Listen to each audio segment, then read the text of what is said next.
मो ना दिगंबर जेना आमर जो अनुसूचित जाति और जनजाति विभाग द्वारा परिचालित जो हॉस्टेल गुड़िक ओडिशार 30 गोटी जिले में अच्छी तार मु राज्य आवाहक अच्छी समस्या होची एमाने दीर्घ दिन धरी हॉस्टेल गुड़िक पिलामानंग रोषेई करुचंती एवं 20 वर्ष 25 वर्ष धरी रहिलानी तांकर नियमित हो पारुनी तांको नियमित करने आम दाबी करुँ सरकार निकट में सरकार जो नियम अच्छी एमाने सरकार अस्थायी कर्मचारी ऑर्डर लिखाई कॉन्ट्राक्चुअल बेसिक तेणुक अस्थायी कि स्थायी करने सरकार गोटे विधिवत आईन कर 6 वर्ष अधिक जो मानकर से स्थायी हे किंतु एमाने तादर बाद पड़ुं ये रहा 20-25 वर्ष 93 पर्यंत रेगुलर होती 93 बर्तमान 94 चली 94 रेगुलर हाँपाई चली यदि यही रेगुलर प्रति वर्ष जी लोक वैकेंसी हम रिटायर्ड हे लोक रेगुलर कर प्रति वर्ष 50-100 एमती कर संख्या है 11,000 12,000 ओडिशा रे किंतु 12,000 लोक को रेगुलर कला बेलू केते वर्ष लगे मैंने रिटायर्ड हो घर जाऊँ खाली खाली जाऊँ टंकाटे व्यवस्था ना हाँ किसी प्रोत्साहन राशि दिंते ताई भी नहीं प्रोत्साहन राशि ताई भी नहीं तापर आउ गोटे कथा निया पानी रे काम कर गोटे इन्शुरांस हवा दरकार सेटा आम दाबी रखीचु इन्शुरांसटा रखीचु तापर आउ गोटे वेतन वृद्धि वर्तमान से 12,000 टंका पाउछंती से माने एबे सुधा एत वर्ष भितर 300 टंकार लोक भी अच्छा बढ़ी बढ़ी कि 12,000 टंका पर्यंत पहुँचे किंतु सरकार का सर्वनिम्न मजूरी जो 18,000 दवा कथा सेटा एम प्रदान करा जाई नाही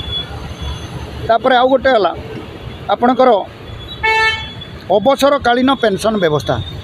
एबे गोटे मेट्रोन माने आंकरी संस्थार जो रही मेट्रोन मान को एबे अवसर नेला परे 1 लाख टंका सरकार देवे बोली पूर्व सरकार घोषणा करते से पाइबे डेथ रिलीफ हठात अकाल वियोग हेले 2 लाख टंका पाइबे एबे जने हमर डेथ करिगले मेट्रोन तांकर 2 लाख टंका सुंदरगढ़ मिलिबो एबे किंतु एमानकर से व्यवस्था नहीं से गोटे हॉस्टेल अच्छी से कहीं बाद पड़े से तो पाइबा उचित। अच्छा आउ गोटे जिनस जे एटा स्वतंत्र भाव में अनुसूचित जाति जनजाति ओडिशा रे 20टी जिला यही विभागर जनसाधारण लोक रहिले 20टी जिले में प्राय अधिकांश किंतु सेठी जो पिलामानकर रक्षणाबेक्षण खाଇବା पीवा सब सरकार दायित्व नौचंती ता सहित माँ बापांकर दायित्व नवा भी उचित बॉयज हॉस्टेल बापा मैंने अच्छा एम सब बापा मैंने पिलामानकर एमाने माँ मैंने पिलामानकर किंतु जो माँटी जन्म देले तांकोपाई पुष्टिकर खाद्य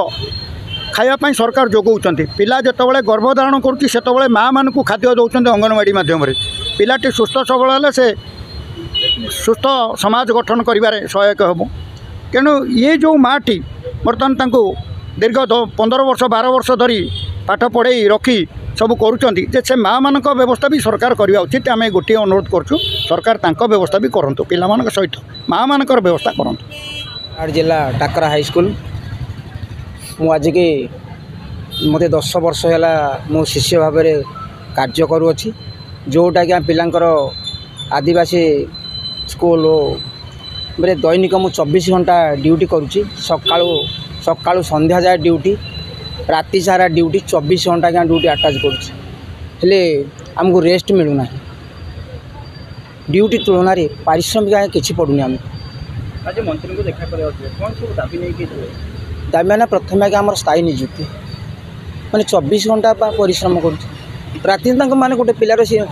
इमरजेन्सी गोटे स्वास्थ्य खराब है निकटतम मेडिकल नौ निकटतम मेडिकल तो अधिक है स्थान मैंने डिस्ट्रिक्ट लेवल मेडिकल को स्थानांतर करूँ पाखरे जगार का सब दायित्व करुँ